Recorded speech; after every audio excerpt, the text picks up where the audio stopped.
Bonjour et bienvenue pour ce tutoriel numéro 7 sur les sujets interactifs de Quite. Aujourd'hui, nous allons nous intéresser aux données, aux objets, aux états. Pour cette première partie, nous allons nous concentrer sur la découverte de ce que sont les données, les objets et les états, mais également quelles sont les fonctionnalités de base. Pour tout ce qui est plus avancé, nous verrons ça dans une deuxième partie. Tout d'abord, les états. Un état est lié soit à un élément visuel, soit à la scène. C'est une donnée qui lui est propre. Nous nous en sommes déjà servis dans d'autres tutos. Pour modifier un état, nous allons le voir. Donc, quand on clique sur l'élément, pour changer l'état d'une entité, il faut passer par l'action changer l'état d'une entité A, et nous pouvons soit changer l'état de l'entité sur laquelle se trouve l'événement, mais aussi les autres entités. Pour notre exemple, nous allons changer l'état de l'entité pomme de pain. Et nous allons la faire passer à apparaître. Je copie le nom de l'état. Ainsi, lorsque l'on clique sur l'arbre, l'état de l'entité pomme de pain, qui est ici, va être changé à apparaître. Ainsi, nous pouvons ajouter une condition d'apparition pour la pomme de pain, qui est que l'état de cette entité vaut apparaître. Nous pouvons aussi demander à ce que ça ne soit pas apparaître. Donc, si nous choisissons d'abord vaut apparaître, tout d'abord, la pomme de pain n'apparaît pas. Mais si nous cliquons sur l'arbre, elle apparaît. Ensuite, si nous recliquons, rien ne change. Nous pouvons faire aussi l'inverse, vérifier que l'état de cette entité ne vaut pas apparaître. Dans ce cas-là, la pomme de pain est apparue dès le départ. En revanche, si nous cliquons sur l'arbre et que nous changeons son état, elle disparaît. Cela est un moyen très simple de faire apparaître ou disparaître des éléments en fonction de ce que vous voulez. Par exemple, ici, vous pouvez mettre comme raison pour l'apparition de la pomme de pain que vous secouez l'arbre lorsque vous cliquez dessus. Ce qui va donc faire tomber la pomme de pain.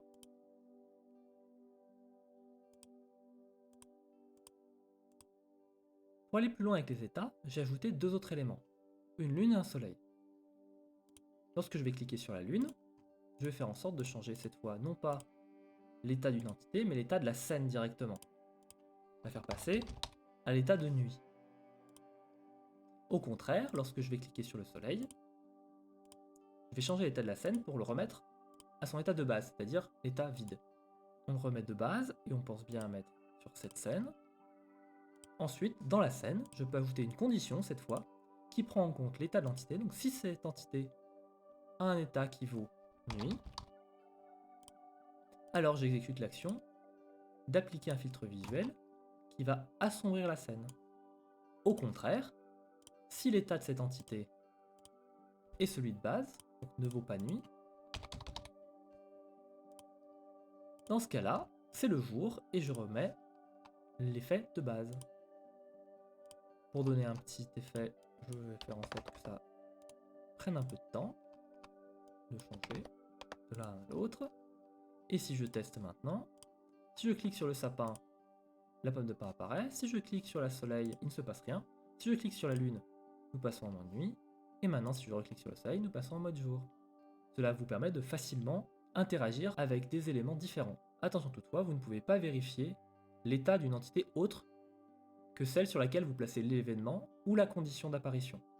Par exemple, vous ne pouvez pas, à travers la scène, vérifier l'état de la Lune. En revanche, il est évidemment possible, comme nous l'avons vu, de changer l'état d'une entité autre que celle qui exécute l'événement. Pour avoir des données que vous pouvez vérifier à partir de tout élément visuel, de toute scène, eh bien il faut passer par les données ou les objets, qui eux sont des variables globales. Nous allons maintenant nous intéresser aux données. Comme pour les états, vous pouvez les utiliser comme condition d'apparition, comme condition pour un événement ou dans les actions. En tant que condition, vous pouvez les comparer de manière simple, vaut ou ne vaut pas, mais également de manière plus complexe si vous utilisez des nombres par exemple, avec vaut moins de, vaut au plus de ou vaut au moins. Vaut moins de correspond au signe inférieur, vaut au plus correspond au signe inférieur ou égal, vaut plus de correspond au signe supérieur, et vaut au moins correspond à supérieur ou égal. Cela fonctionne exactement de la même manière pour les conditions d'événement. Vaut, ne vaut pas, vaut moins de. Ensuite, il faut passer par l'action données pour pouvoir les modifier. Ici, vous rentrez le nom de votre donnée, par exemple la donnée jour. Vous pouvez soit assigner une valeur, ça peut être un nombre, mais aussi une chaîne de caractères. Vous pouvez aussi ajouter, retirer, multiplier, diviser, ou assigner une valeur aléatoire, ce que nous verrons plus en détail dans un prochain tuto. Nous allons rester pour l'instant sur les basiques. Pour voir plus en détail le système des données, nous allons essayer d'ajouter à notre exemple un compteur de jours, puisque nous avons déjà un système de jour et de nuit. Donc je vais ajouter un élément visuel texte et lui demander d'afficher la donnée jour. Pour faire afficher une donnée, nous l'avons déjà vu mais je le répète, vous utilisez $, vous ouvrez une accolade, vous mettez le nom de votre donnée, ici jour, et vous fermez l'accolade. Nous allons réduire la largeur, le cadre, diminuer un peu la taille, et le placer tout en haut. Nous sauvegardons. Maintenant, il va falloir modifier cette donnée. Nous allons donc sur la scène et faisons en sorte que lorsque le jour reviendra, donc au lieu de choisir l'état ne vaut pas nuit, nous allons faire en sorte que l'état vaut jour. Vérifier ici que cela change l'état à jour. Et faire augmenter notre donnée jour ici. Donc nous ajoutons une action. Lorsque nous repassons sur le jour, nous allons cliquer sur données, faire en sorte que la donnée jour ne soit pas assignée à 1, mais est plus 1. Donc on ajoute 1 à jour. Nous allons tester ça. Si nous cliquons sur le soleil, vous pouvez voir que le jour va s'augmenter de 1. Mais étrangement, il continue d'augmenter. Pourquoi? Eh bien, c'est parce que la condition de l'événement est toujours valide. L'état de ces entités vaut toujours jour. Donc, lorsque nous arrivons sur ajouter 1 à jour, cela provoque un recalcul qui vérifie à nouveau que l'état de cette entité vaut ou non jour. S'il vaut jour, l'événement se relance. Afin d'éviter ce problème, nous allons faire en sorte de changer l'état d'une entité à vide. Donc une fois que nous sommes passés à jour, l'état change, ce qui va nous permettre de faire en sorte qu'il n'y ait qu'une seule augmentation de jour. Mais le souci c'est que si nous recliquons sur le soleil, les jours augmentent. Pourtant nous ne sommes pas passés par la nuit. Pour régler ce souci, il va falloir vérifier autre chose. Est-ce que avant le jour, il y a eu la nuit? Pour régler ce petit souci, nous allons ajouter la condition que la donnée dernier état doit valoir nuit. Et ici, nous ajoutons la donnée dernier état vaudra nuit. Ensuite, nous ajoutons ici le fait que la donnée dernier état vaut jour. Nous l'assignons donc jour. Maintenant, si nous testons, nous pouvons voir qu'en cliquant sur la lune, nous allons bien passer à la nuit. Si nous cliquons sur le soleil, nous repassons au jour et le jour augmente de 1. Pour développer ce qu'il se passe, lorsque je clique sur la lune, je passe l'état de la scène à nuit.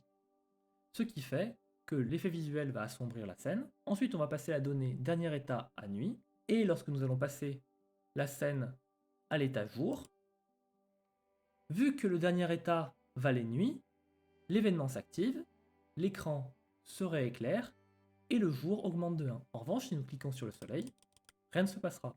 Nous avons ainsi pu ajouter un système de jour. Mais nous pouvons faire mieux. Par exemple, si nous voulons limiter le nombre de jours, nous allons ici et mettons un maximum. On peut ajouter jour tant que jour ne vaut pas 30. Maintenant, testons rapidement. Bon, petit errata, j'ai remarqué un petit souci. Si je clique trop vite sur le jour et la nuit, les jours n'augmentent pas. Et bien, pour régler ce souci, il suffit simplement de passer le ajouter 1 à jour au-dessus. Comme ça, il s'activera obligatoirement. Ainsi, si nous tentons de passer rapidement les journées, cette fois le compteur fonctionne correctement.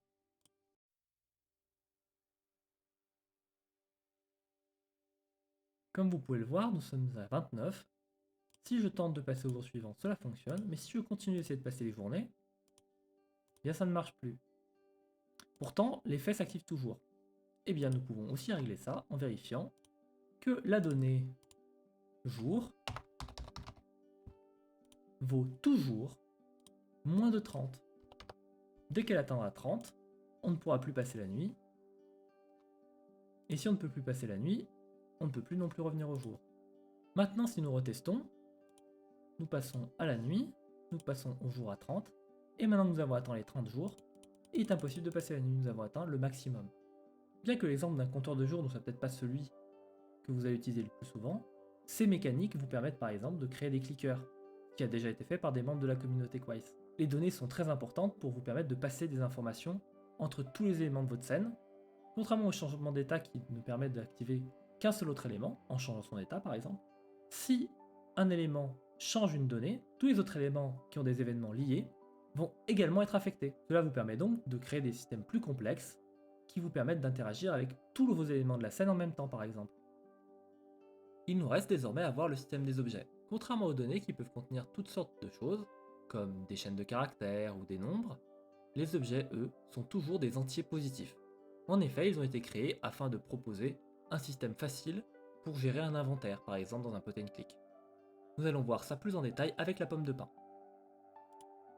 Donc nous allons ajouter une condition quand on clique sur l'élément, faire en sorte d'obtenir une pomme de pin.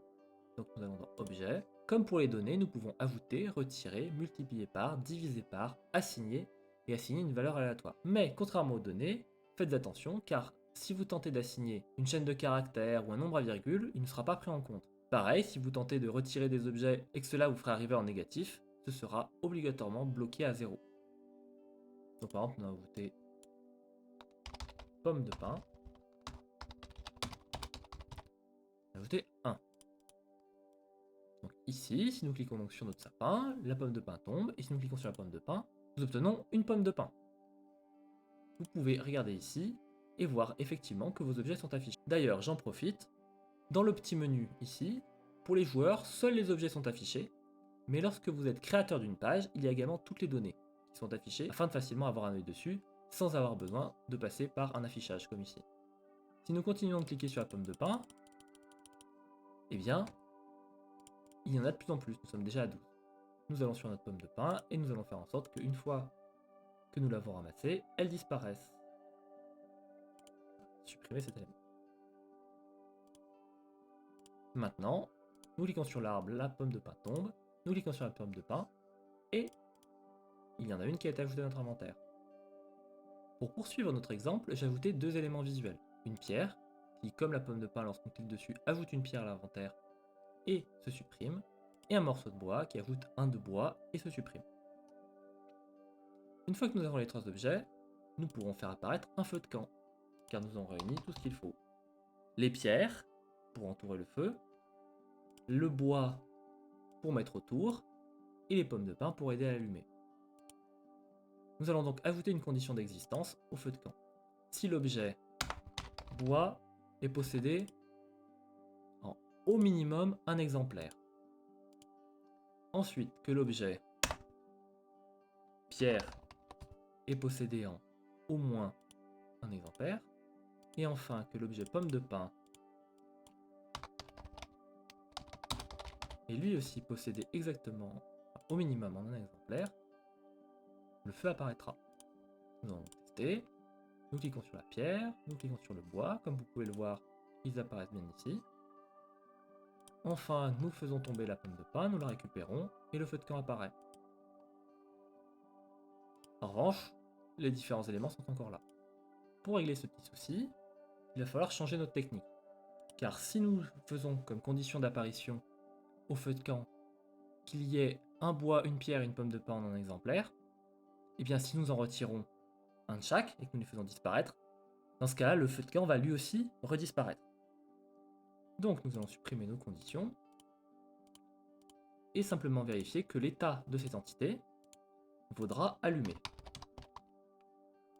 Ensuite, nous allons sur la scène et ajouter la condition l'objet bois, l'objet pierre et l'objet pomme de pin sont au minimum en une fois. Maintenant, il nous suffit d'ajouter comme action de retirer chacun des objets.